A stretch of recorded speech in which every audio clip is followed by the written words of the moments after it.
almost as long as the auto industry has existed, automakers have worked together on vehicles sharing technology, platform, and sometimes ideas. Automakers often pair up on some good old-fashioned badge engineering, where the same vehicle is given a fresh face but a brand-specific interior. But that said, it's basically the same vehicle underneath. In fact, it's often built on the same production line.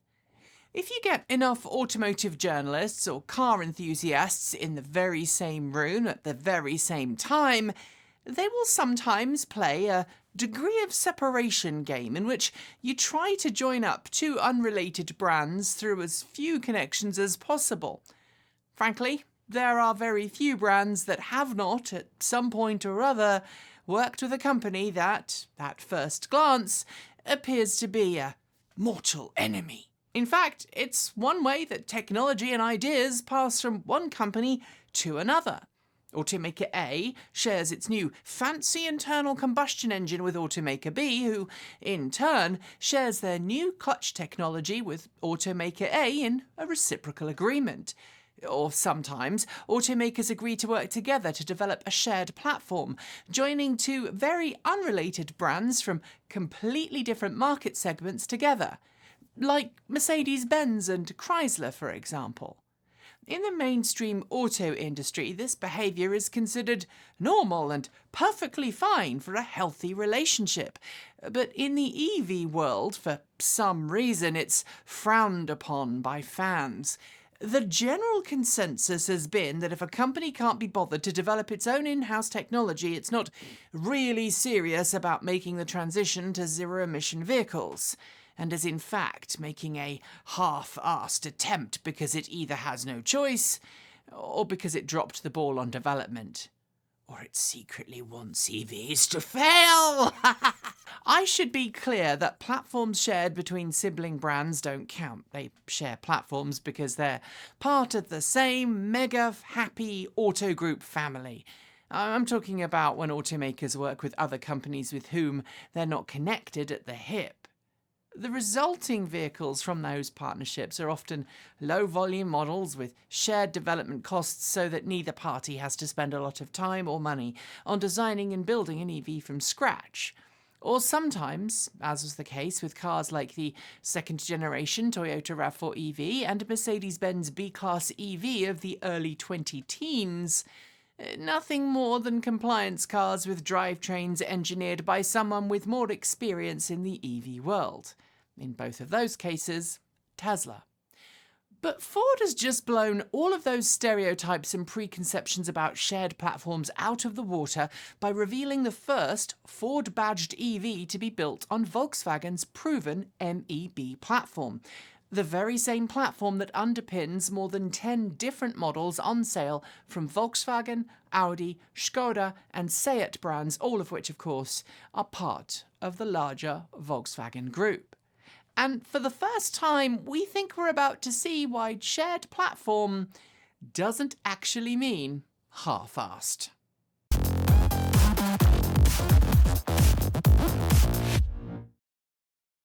So, earlier this week, Ford revealed its all-new, all-electric Explorer, a crossover SUV that's been engineered in Germany using design language that's very visibly American. It's like me, a transatlantic baby that's a result of a fusion of different countries, customs and styles, and hopefully the car will appeal to European buyers looking for something a little more rugged-looking than Volkswagen's more friendly-faced ID family.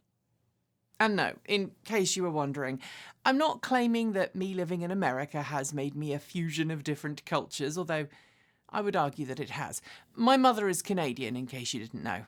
I really am a complete and utter mongrel. Today, I'm going to focus primarily on the design and detail just how different the Ford all-electric Explorer looks compared to the Volkswagen ID3, ID4 and ID Buzz it shares a platform with. I'm going to explore some potential specifications based on what we know of the ID platform and speculate what we can look forward to from the various different trim levels that will invariably launch. But I should note here that right now we don't yet have a full pricing, only a starting price of less than €45,000. We also don't have official ranges, although we've been told that both rear and all-wheel drive variants are coming. We do have some interior volumes, and we can also do a fair bit of extrapolation based on what we know of Volkswagen's MEB platform. Exterior first. From a distance, you might have a tough time identifying the Ford all-electric Explorer as a Volkswagen MEB platformed car. That's because Ford appears to have designed the front of the car to have a longer nose than, say, the Volkswagen ID3, with a much more angular, butch stance than either the ID3 or the ID4. Being an EV, of course, there's no need for a front grille, although there is a lower air intake for battery pack, power electronic and drivetrain cooling systems there for you to see. Instead of a larger grille, you get a smooth, curved nose with a retro-styled Ford logo front and centre. They are framed by two narrow LED headlights, one on each side. There's also a contrast black band to the not a grille at the top with the name Explorer emblazoned on it in typical Ford SUV fashion. The hood, bonnet, is bulged at each side to emphasise sporty wheel arches and perhaps evoke the arched and bulgy bonnet of its bigger sibling, the Mustang Mach-E. The car debuted today featured 21-inch wheels, but as I understand it, it is a pre-production unit whose final design may change before it reaches production readiness.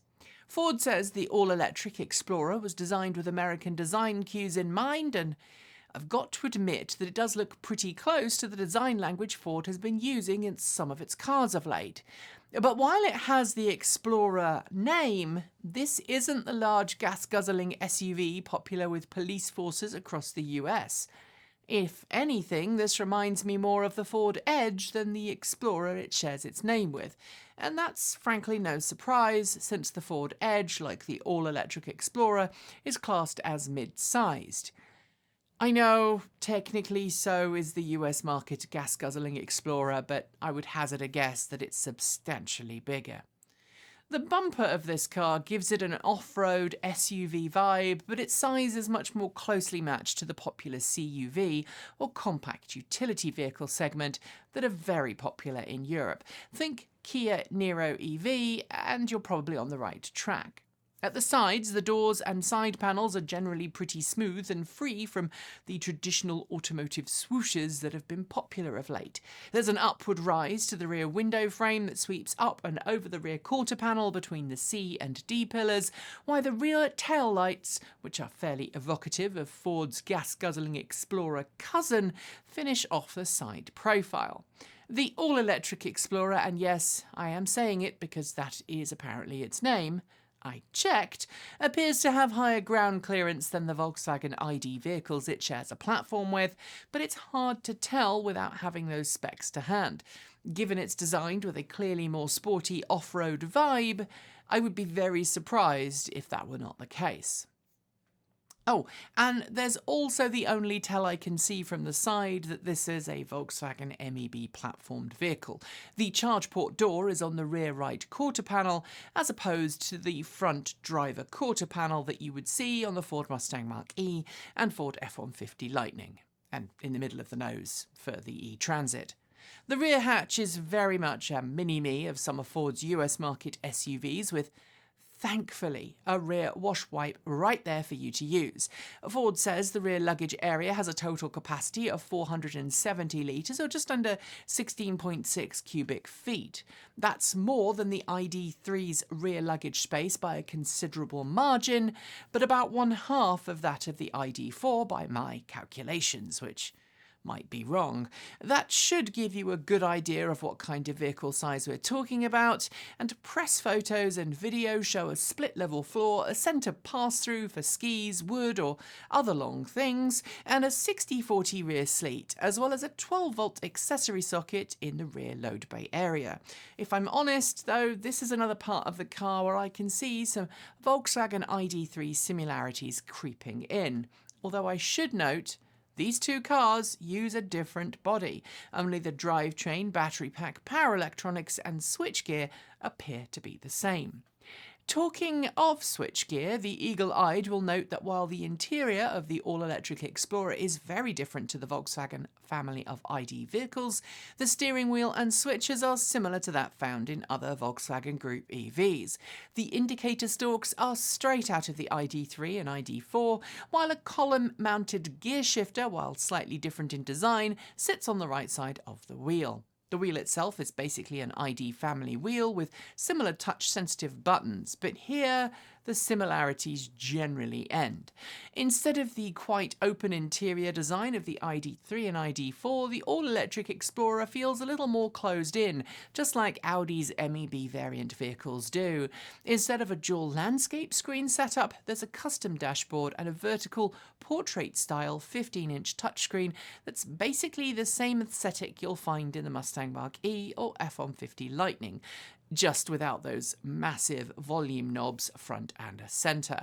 Interestingly too, while those two vehicles have fixed touchscreens, the all-electric Explorer's touchscreen can slide up and down between a more vertical presentation that gives you access to wireless charging mats for mobile phones and a lockable storage area, or a more chill, laid-back position that Ford hopes will be used for moments when you want minimum screen distraction.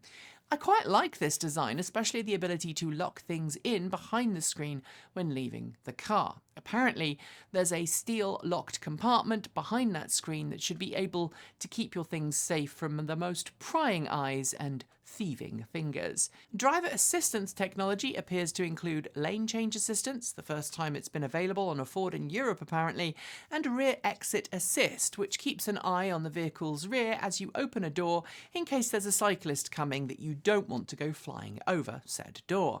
There's sadly no mention of Ford Blue Cruise, but that doesn't mean it's not happening. Although, given this is an MEB platform car, I suspect it won't be. In the centre console, under the ample armrest, there's a massive storage space that Ford showed as being capable of storing a modest-sized laptop computer. If you are a parent, that is going to be a great place to store wet wipes and other kid-prepared things for long-distance trips. As a parent whose kids are grown up, trust me.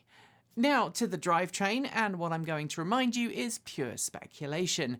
While Ford hasn't detailed exactly what specs we can expect, we do know both rear-wheel and all-wheel drive models will be coming to market. Based on what we know of the MEB platform, I'm going to suggest we'll see an 82 kilowatt-hour pack and maybe a smaller 62 kilowatt-hour pack for an entry-level rear-wheel drive model. I don't expect we'll see a model comparable to the entry-level ID3 because I think that would be pretty slow, so I'm going to suggest we'll see a rear-wheel drivetrain developing 150 kilowatts or 200 horsepower and an all-wheel drive model producing 220 kilowatts, just shy of 300 horsepower.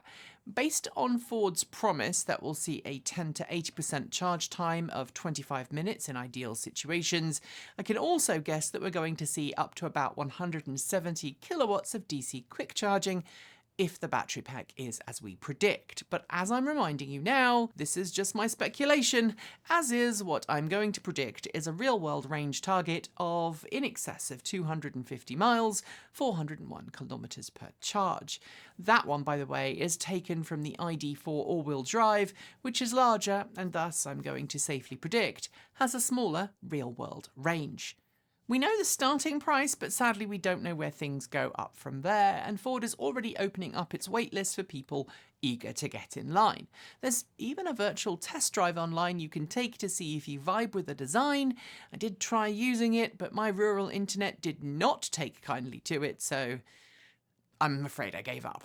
For what it's worth, while I generally like area, more open cockpits, I really like Ford's interior design of this vehicle, although for obvious reasons, a disclaimer, I currently drive a Ford F-150 Lightning.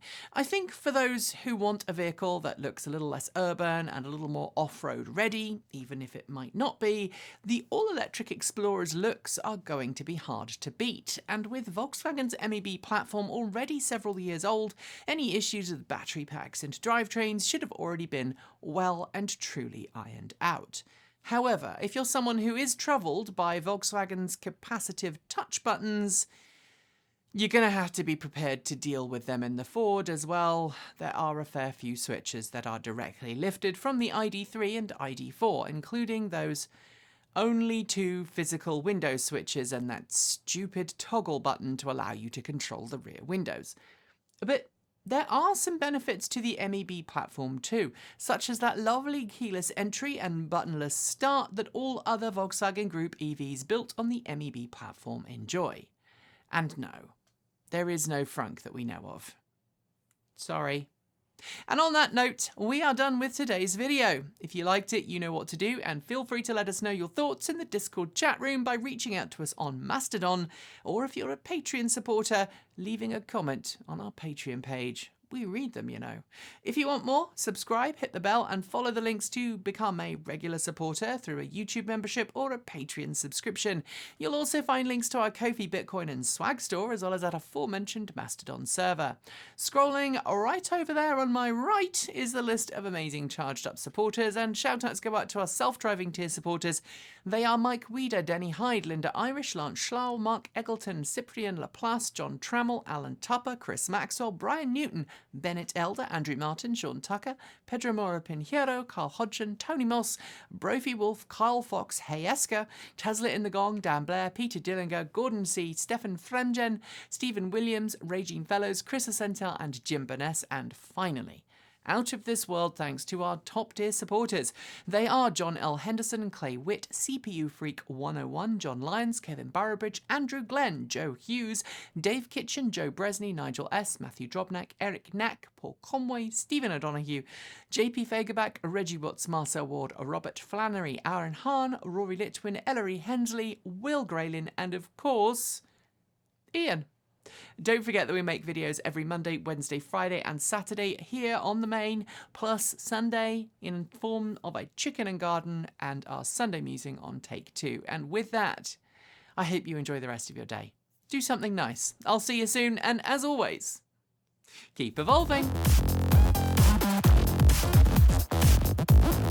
I didn't tell you there was going to be a Mac video here, but there is, because it's my video and I'm going to do what I want to, but I'm not going to sing because apparently that's really bad. Anyway, this is the same G4 lampshade iMac that you will have seen in other videos recently, and a couple of people have been asking me about why I own retro Macs and why I'm interested in them.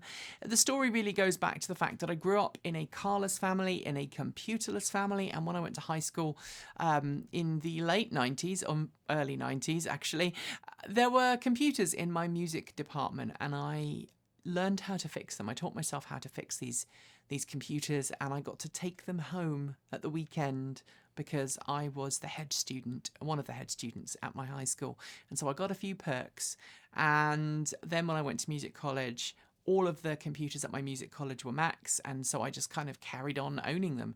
And by the way, this was well before Steve Jobs came back. So 1998 was when I went to college, and so the iMac was just coming out. My parents bought their first computer then so they could keep in touch with me over the internet. But I used to make money on the side by doing up and selling retro Macs to all my college roommates. And I also did that so that I could share my broadband addiction, because if they had a computer, I could charge them. We could share the cable internet. So yeah, 0.5 megabit per second in 1999. That was fast.